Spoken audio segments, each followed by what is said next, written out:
The wind howled through the icy trees. Snow fell hard and fast. June pulled his thick coat tighter around his body. His breath made small clouds in the freezing air. Night would come soon, and with it, deadly cold. June was a ranger. His job was to watch over the forests of New Hansong, the most far-away human colony. Before becoming a ranger, he had been a military engineer. Those skills still helped him in the wild. Just my luck, June said to himself. The worst storm of the year, and I'm 10 miles from base. He checked his wrist computer. The temperature was dropping fast. Too fast to make it back to his cabin. He needed shelter now. June looked around. Tall trees covered in ice and snow stood like silent giants. He spotted a small hill ahead. The side facing away from the wind might offer some protection. He trudged through knee-deep snow, each step taking great effort. His pack felt heavier by the minute. Finally, he reached the hill and began digging into the snowbank on the sheltered side. This should work for the night, he said, carving out a small snow cave. As he dug deeper, his scanner beeped. June paused. The device on his belt was picking up an energy reading. That was strange. Nothing should be giving off energy this far from the colony. June pulled out the scanner and studied the screen. The reading was weak but steady. It came from deeper in the snowbank. Curious, he muttered. Maybe it was just a mineral deposit. Some rocks on New Hansong had unusual properties, but something told him this was different. He should stop digging and just make his shelter. That would be the safe choice. But June had always been too curious for his own good. He dug in the direction of the signal. The snow became harder, more compact. His tools hit something solid. Not rock or ice. It felt different. He scraped away more snow. A smooth gray surface appeared. It reflected his headlamp with a dull shine. June's heart beat faster. This was no natural formation. What in the stars? He whispered, brushing away more snow. The surface was metallic, but unlike any metal used in the colony. It had a slight blue tint and felt warm despite the freezing temperature. Symbols were carved into it, symbols that looked almost like old Korean from Earth, but not quite. June had studied ancient languages as a hobby. These markings seemed familiar yet strange, like someone had taken Korean characters and changed them slightly. The storm grew stronger, whistling through the trees. June needed to make shelter fast, but he couldn't stop now. He dug faster, clearing more of the mysterious object. Soon, he uncovered a section about 3 feet wide. It was curved, like part of a much larger object buried deep in the hill. The energy reading grew stronger. This is no colonial technology, June said. The design was too advanced, too elegant. Colony ships were built for function, not beauty. This had both. June set up his emergency shelter next to the object. His small heat generator hummed to life, fighting back the deadly cold. He took pictures and measurements, his mind racing. According to colonial history, humans had only reached this star system 120 years ago. Nothing human should be buried here, especially nothing with writing similar to Earth languages. As night fell, June sent an encrypted message to his personal data storage. Found unknown technology in Sector 7. Ancient origin. Will investigate further. He didn't alert the colonial administration. Not yet. Director Dad would send a full team, and June would lose any chance to study this himself. Something told him this find was important. Maybe the most important discovery since humans reached the stars. June touched the strange surface one last time before sleep. It seemed to pulse slightly under his fingers, as if responding to his touch, as if it had been waiting. "What are you?" June whispered. "And how long have you been here?" The storm raged outside, but June barely noticed. His mind was filled with questions about what lay buried in the ice. Tomorrow, he would begin to find answers. 3 days passed. The storm ended, but June did not return to base. He called in to say he was tracking unusual wildlife. This was not true, but it bought him time. Each day, June dug more. The object was bigger than he first thought. His scanner showed it was 30 feet long and shaped like an egg. He worked carefully, clearing snow and ice without scratching the strange metal. "This is no spaceship," he said to himself. "Too small. Maybe an escape pod." By the third day, June had uncovered most of the top half. It was a capsule, smooth and elegant. The symbols ran along the side in neat rows. Some glowed faintly blue when his shadow passed over them. June set up a small camp. He ate simple meals and slept little. His mind was too full of questions. Who made this? How long had it been here? What was inside? On the morning of the fourth day, June found what looked like a door. It was a perfect oval, with no visible handle or lock. In the center was a large symbol that reminded him of the Korean character for open, but with extra lines. Is it that simple? He wondered. June touched the symbol. Nothing happened. He pressed harder. Still nothing. He tried other symbols around the door. No response. Frustrated, June sat back. Maybe it needs a code or a key. Then he noticed something. When he wiped sweat from his brow, the symbol flickered slightly. He moved his hand close to the symbol without touching it. The glow brightened. "It's responding to my body's electricity," he realized. With a deep breath, June placed his palm flat against the symbol. This time, it lit up bright blue. A soft hum filled the air. The oval door slid open smoothly, as if it had been made yesterday, not buried for who knows how long. Cold air rushed out. June shined his light inside. The beam fell on a clear case. Inside the case was a woman.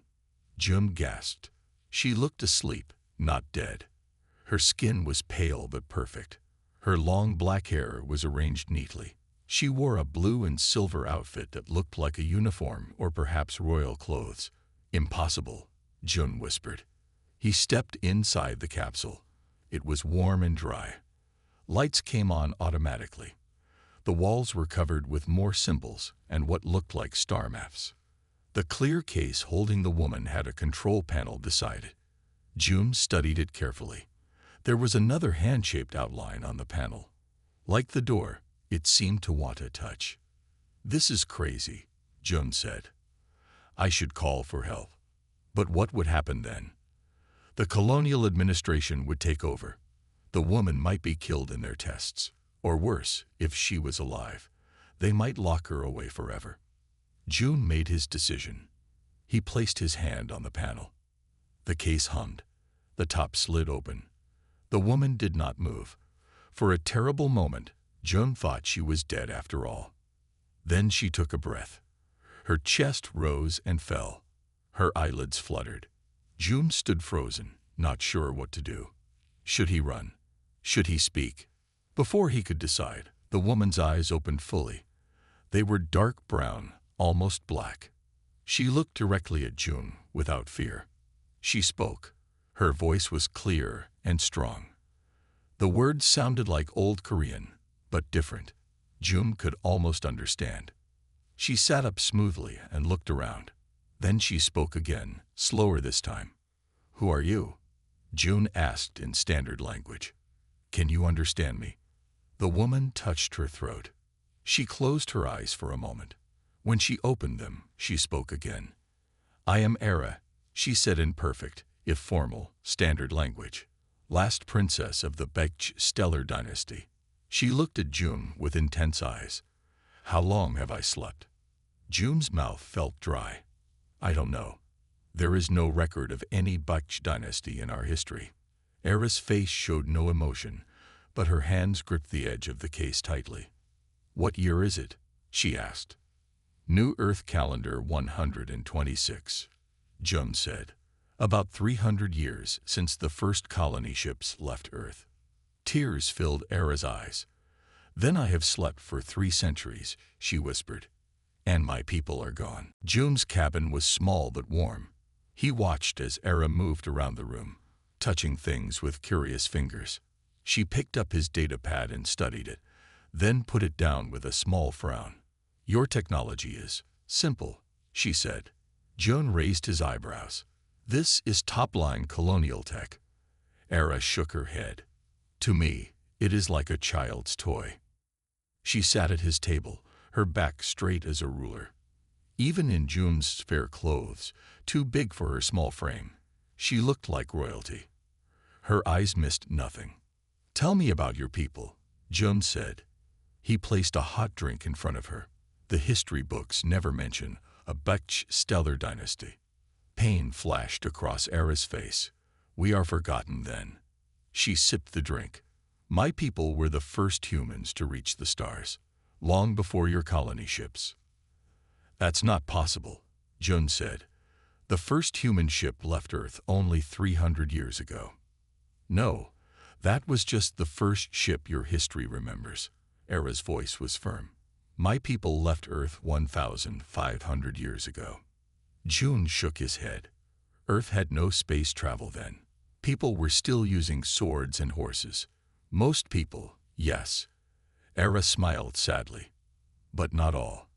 My ancestors found old technology from before recorded history. They'd rebuilt it in secret and left Earth when war was destroying much of the world. June wanted to argue but stopped himself. The capsule in the forest was proof of advanced technology.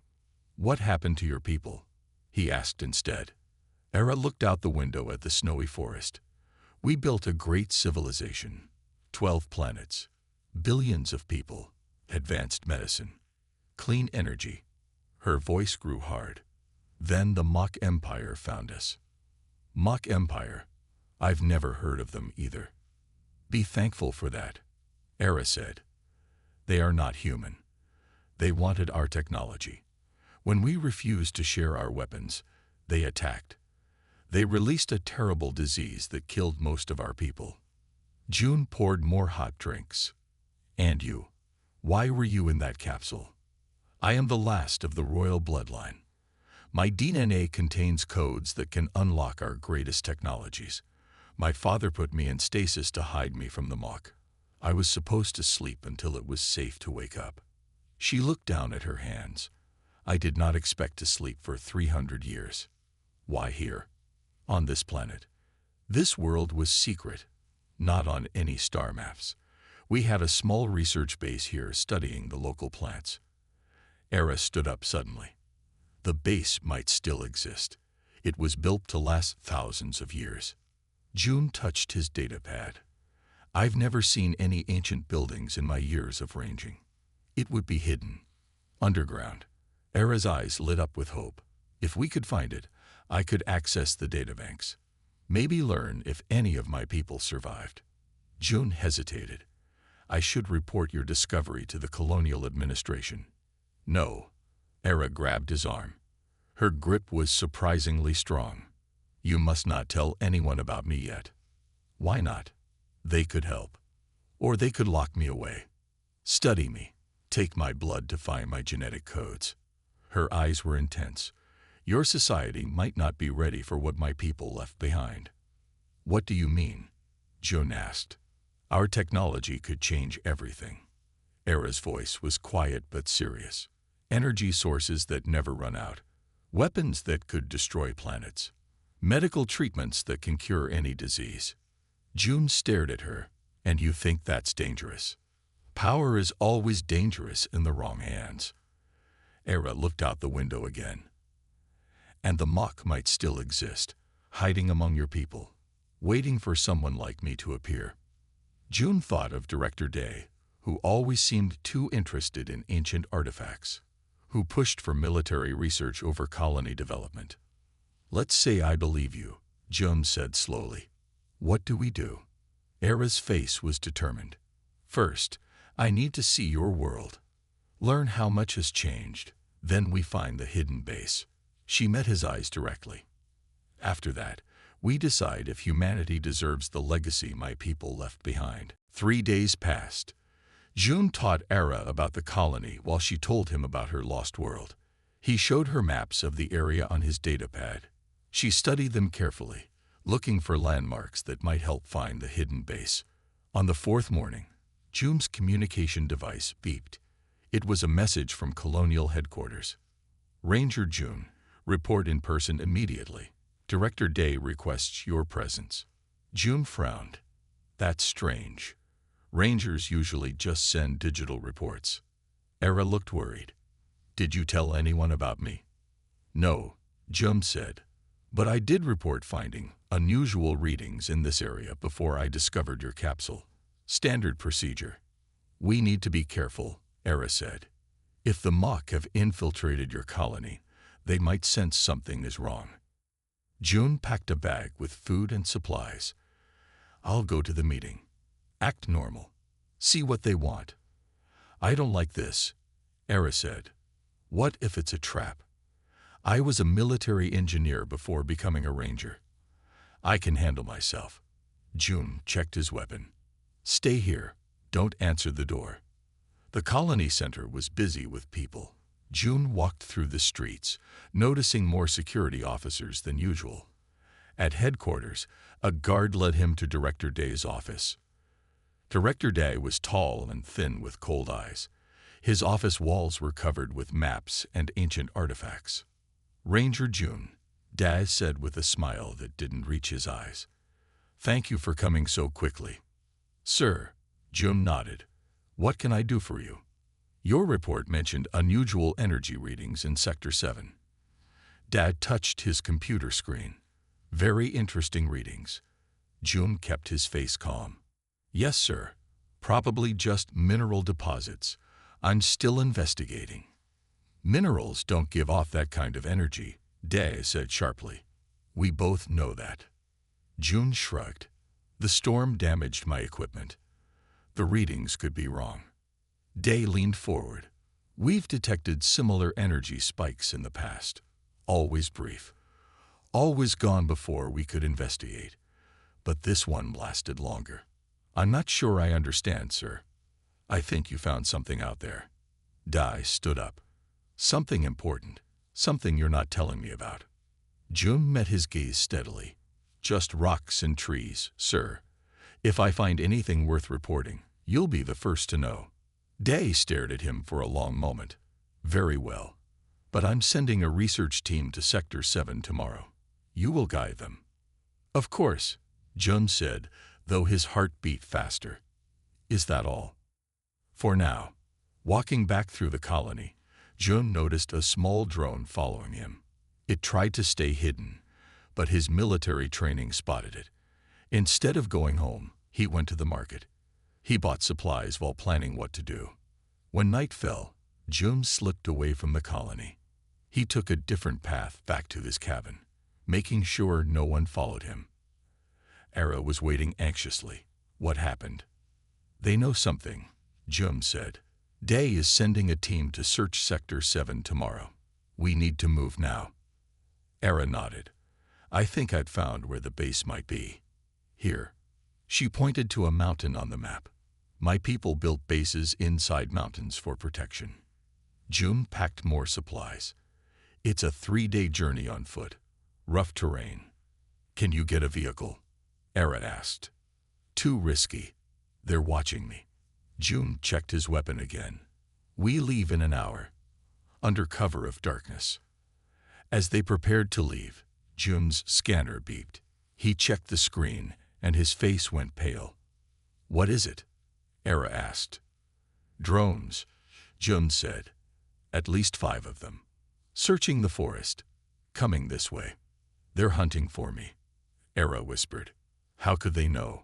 June pulled on his cold weather gear. The Mach can sense Baksh technology. My genetic code gives off a faint energy signature. Era looked scared for the first time. If Director Dai is Mach, he'll know exactly what I am. Then we run, Jun said. Now. They slipped out into the dark forest as the first drone lights appeared in the distance. The hunt had begun. 2 days of hard travel left June and Era tired. They moved only at night. During the day, they hid under special covers that blocked heat signals. Twice, drones flew over them but did not detect them. Now they stood at the base of a tall mountain. Snow covered its rocky sides. Era looked up at it with hope in her eyes. It's here, she said. I can feel it. June checked his scanner. I don't see any entrance. No energy readings. Era smiled. You wouldn't. The base was built to be invisible to normal sensors. She walked to a large rock. My people hid their most important places this way. She placed her hand on the rock. Nothing happened. Maybe we're in the wrong place, June said gently. Era shook her head. No, I'm sure it's here. She closed her eyes. I just need to remember the right way. She stepped back and looked at the mountain. Then she walked 10 paces to the right and placed both hands on a different rock. She spoke words in her ancient language. The ground rumbled. A section of the mountainside slid open, revealing a dark passage. How did you do that? June asked, amazed. Voice recognition and DNA scanning, Era said. The system knows I am royal blood. They entered the passage. Lights came on automatically as they walked. The air was warm and clean, not stale as June expected. The systems still work after 300 years. June was impressed. Our technology was built to last thousands of years, Era said with pride. This is just a small outpost, but it has its own power source that never runs out. The passage opened into a large room filled with strange machines. Screens lit up as Era approached. She touched a control panel and more lights came on throughout the base. This is incredible, Jum said, looking around. Your people were far more advanced than we are now. Yes, Era said sadly. Much was lost when the Mach attacked us. She worked at the main control panel. Screens showed star maps and data in the Bakch language. Era read quickly, her face growing more serious. What is it? June asked. I am accessing the historical records, she said. There is much to learn. She paused, looking at a particular screen. June, look at this. The screen showed an ancient stone tablet. On it were carved symbols like those on Era's capsule. This is from Earth, Era explained, found by my ancestors 2,000 years ago. It shows that humans were in space long before recorded history. That's impossible, Jun said. Human civilization isn't that old. The civilization you know about isn't, Era corrected, but there were others before. My people learned from their knowledge. She touched more controls. A new screen showed images of strange beings with gray skin. The Mach, Era said. Her voice hardened. They have been watching humanity for thousands of years, sometimes pretending to be human to spy on us. June thought of Director Daz's cold eyes. Could they really hide among us? Yes, they can change their appearance to look human. Era worked faster at the controls, and according to this data, they have infiltrated your colonial leadership. Da, June whispered. Probably. Era agreed. The data shows that the Mach have been searching for something on this planet for centuries, something they believe my people hid here. What is it? June asked. Era touched another control. A hologram appeared in the center of the room. It showed a massive ship buried deep in the ice. The Guardian, Era said with awe in her voice. Our greatest ship. I thought it was destroyed. That's where your capsule came from? June asked. Era nodded. My capsule was just a small part of it. The Guardian contains the complete knowledge of my civilization and weapons that could destroy entire planets. Is that what the Mach want? Yes, Era said grimly. With that power, they could rule all human worlds. A loud alarm suddenly blared through the base. Red lights flashed. What's happening? June grabbed his weapon. Era checked the screens. Her face went pale. Multiple ships landing outside. Colonial ships. June looked at the security feed. How did they find us? They must have followed our trail or detected the base when we opened it. Era worked quickly at the controls. We need to get to the Guardian before they do. Where is it? Era pointed to the map. Not far from where you found me. The capsule must have been ejected from the main ship during the crash. Can we get there from here? Yes. Era pressed a final control. A door opened on the far side of the room. There's a transport tunnel. It will take us directly there. They hurried toward the door as the sounds of cutting tools echoed from the entrance passageway. The hunt was closing in. The transport tunnel was a smooth metal tube that seemed to go on forever. June and Era sat in a small pod that moved quickly through it. Neither spoke. They were too tired and worried. After 20 minutes, the pod stopped. They got out in a small room with a single door. "Where are we?" June asked. "This tunnel connects to several Baekju locations," Era said. "We're at a communication outpost, about 10 miles from the Guardian ship." June checked his weapon. "We need help. I can't fight off Day's entire security team alone." Era looked uncertain. "Who can we trust?" June thought for a moment. "Commander Hyun, my old military boss. He runs an independent trading ship now. He never liked the colonial administration. Can you reach him?" June nodded. "This outpost has communication equipment, right?" Era led him to a control panel. With her help, June connected to the colony's communication network. He sent an encrypted message to Commander Hyun. "Emergency. Need extraction. 2 people. Will pay well. Old friend." They waited anxiously. After 10 minutes, a reply came. Location. Time frame. June sent the coordinates for a spot 2 miles from their current location. 6 hours. Come alone. "He'll help us," June told Era. "We should rest while we can." They ate some food and slept in shifts. When it was time to leave, they made sure to cover their tracks. The outpost sealed itself behind them, looking once again like part of the natural rock.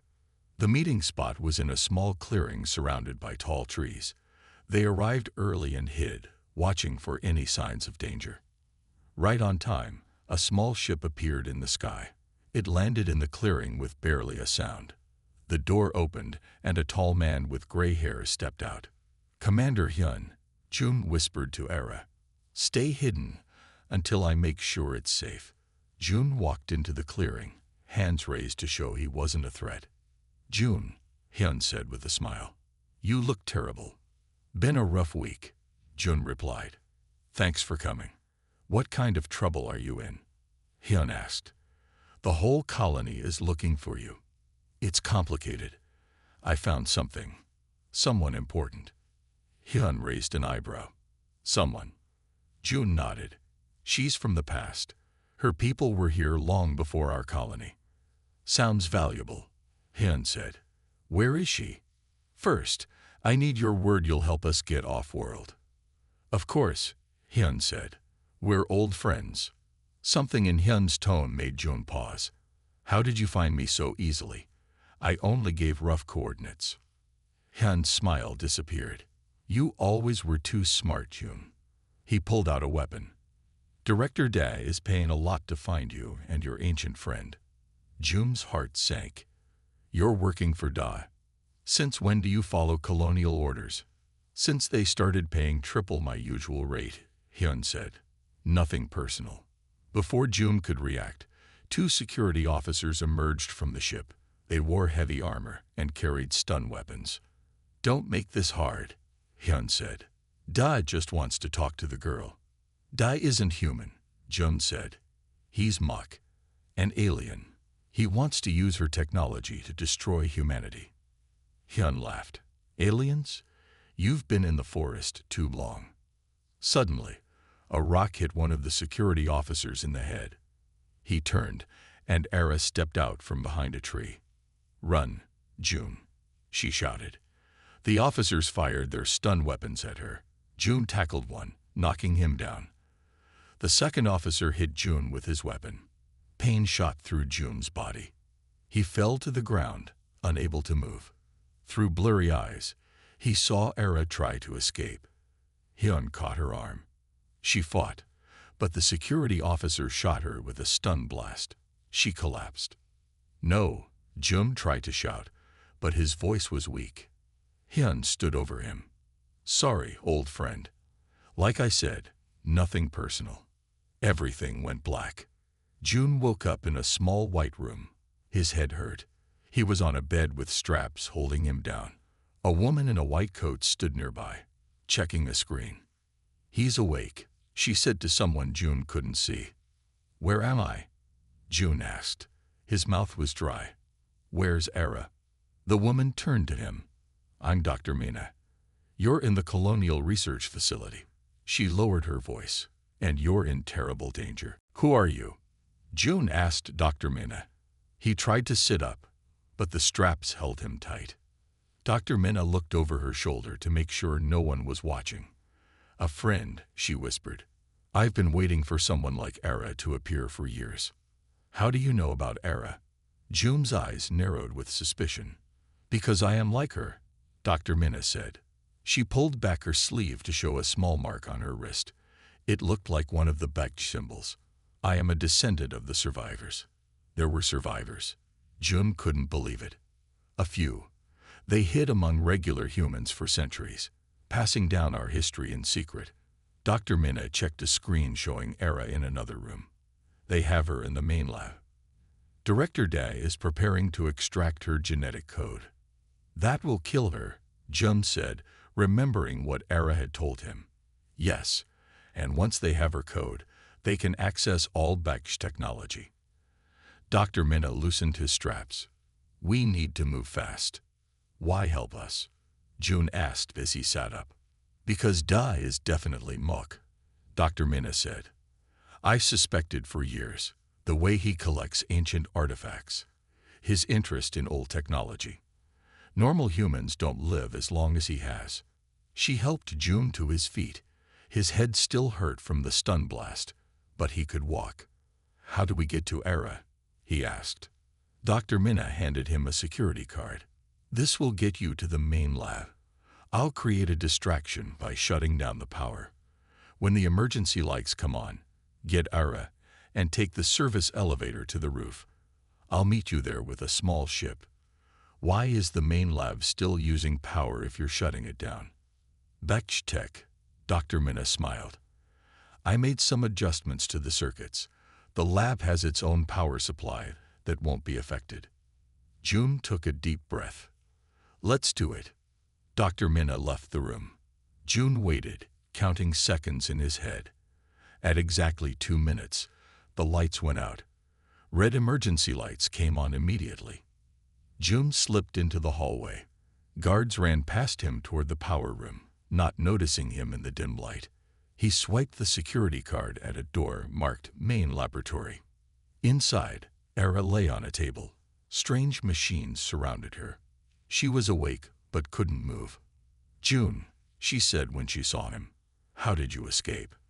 "We have a friend," June said as he released her restraints. "Can you walk?" Era stood up shakily. "Yes, but they took blood samples already. They're starting to analyze my genetic code." June looked at the machines. "Can we destroy the samples?" Era went to a control panel. Her fingers moved quickly over the keys. "Yes, I can trigger an emergency purge." Alarms started to sound as Era finished typing. Red lights flashed even brighter. "Biohazard detected," a computerized voice announced. "Purge sequence initiated." "That should destroy everything," Era said, "and keep them busy for a while." They hurried to the service elevator. It took them up to the roof. Cold wind hit their faces as they stepped out. The night sky was full of stars. A small ship waited for them. Dr. Mina stood at the open door, waving them over. "Quickly," she called. They ran to the ship and climbed inside. Dr. Mina started the engines. "They'll be after us soon," she said as the ship lifted off. "Where do we go?" "To the Guardian," Era said. "It's our only hope now." Dr. Mina nodded and set a course. As they flew over the colony, they saw security ships starting to take off. "They're following us," June said. "They won't catch us," Dr. Mina promised. Her ship was fast and nimble. They reached the area where June had first found Era's capsule. The nearby hill looked ordinary, covered in snow and trees. "There's nothing here," June said, confused. "The Guardian is deep underground," Era explained. "My capsule was just a small escape pod that got separated during the crash." Dr. Minna landed the ship in a clearing. They got out and followed Era to the spot where her capsule had been. The main entrance should be nearby, Era said. She closed her eyes and turned slowly, feeling for something only she could sense. There. She walked to a large flat area and knelt in the snow. Her hands brushed away the white powder, revealing the small control panel hidden in the ground. "This will open the main access port," she said. "But once we open it, Dai will know exactly where we are." "Do it," Jum said. "We have no choice now." Era placed her hand on the panel. The ground began to rumble and shake. The ground split open. Snow and ice fell away as a massive door slid apart. A warm glow came from deep below. The three of them stood at the edge, looking down at a long ramp that led into darkness. "The Guardian," Era whispered with awe in her voice. June looked up at the sky. "Colonial ships are coming. We need to hurry." They ran down the ramp. As they descended, lights came on automatically. The ramp ended at another door. This one opened as Era approached. Inside was a huge room with high ceilings. Strange machines lined the walls. A soft hum filled the air as systems activated after centuries of sleep. "It still works," Dr. Minna said, amazed. "Baksh technology was built to last," Era replied. She walked to the center of the room where a raised platform stood. "This is the command center." Era stepped onto the platform. Lights came up around her. A circle of screens appeared, floating in the air. Strange symbols flashed across them. "What's happening?" June asked. "The ship is recognizing me," Era said. Her eyes closed in concentration. "It's connecting to my mind." Suddenly, Era gasped. Her eyes opened wide, glowing with blue light. "Era." June moved toward her, but Dr. Minna held him back. "Wait," she said. "This is supposed to happen." The royal bloodline had a direct neural link to baked ships. Era's face was filled with wonder. "I remember now," she said in a strange voice. "I wasn't just hidden to preserve the bloodline. I was sent to judge." "Judge what?" June asked. "Whether humanity was ready for our legacy." Era replied. "My memories were stored in my genetic code. The ship is unlocking them now." The whole structure shook suddenly. Dust fell from the ceiling. "They're attacking." Dr. Minna ran to a screen showing the outside. "Colonial ships are firing at the entrance." "They can't get in," Era said calmly. "The Guardian's shields are active." More screens lit up around the room. One showed Director Dai stepping out of the lead ship, looking up at the open doorway with hungry eyes. "We need to defend ourselves," Jum said. "Does this ship have weapons?" "Yes," Era said. "But I won't use them yet. First, we need to rise." "Rise," June and Dr. Minna said together. Era touched symbols on the floating screens. The entire structure rumbled again, but differently this time. It felt like they were moving. "The Guardian was never meant to stay buried," Era explained. "It crashed here during the final battle with the Mach. Now it awakens." The rumbling grew stronger. Snow and ice fell away outside as the massive ship began to rise from its long sleep. Trees snapped and fell. The ground shook violently. On the screen, they saw Director Dai's face change from hunger to fear. He shouted orders at his soldiers. The Guardian broke free of the earth. It was enormous, at least a mile long. Its silver hull gleamed in the sunlight for the first time in 300 years. "It's beautiful," Dr. Minna whispered. Era stood tall on the platform, her hands moving over the controls. "Director Dai," she said to the screen. "Or should I call you by your mock name?" Director Dai's face twisted with anger. "You know nothing, Princess," he snarled. His voice had changed, becoming deeper and harsh. "I know everything now," Era replied. "The Guardian has shown me the truth. You've hunted my people for centuries. You destroyed our civilization, but you never found what you really wanted." "The weapons," Dai growled. His skin seemed to ripple, as if something underneath was trying to get out. "Give them to me now, or I'll destroy this entire colony." "You still don't understand," Era said sadly. "That was never our purpose." Day screamed with rage. His face began to change, the human disguise falling away. Gray skin appeared. His eyes turned yellow. "Fire all weapons," he ordered his ships. Energy blasts hit the Guardian. The ship shook, but the shields held. "We can't just defend," Jun said urgently. "We need to fight back." Era looked at him with glowing eyes. "Are you sure? Once I activate the Guardian systems fully, everything will change. Your world will never be the same." Jun thought of the colony below, full of innocent people who knew nothing about this ancient war. He thought of Earth and all the human worlds that might fall if the Mach won. "Do it," he said firmly. "Humanity deserves to know the truth." Era nodded and placed both hands on the central control. The entire ship lit up with blue light. "Guardian," she commanded, "awaken and defend." The Guardian ship hummed with power. Blue light spread across its surface in beautiful patterns. Era stood at the controls, her hands moving gracefully over the floating screens. "Guardian defensive systems active," she said. Her voice was calm but strong. The Mach ships fired again. This time, the Guardian responded, not with destruction, but with light. Beams of soft blue energy reached out and surrounded the attacking ships. "What's happening?" Jun asked.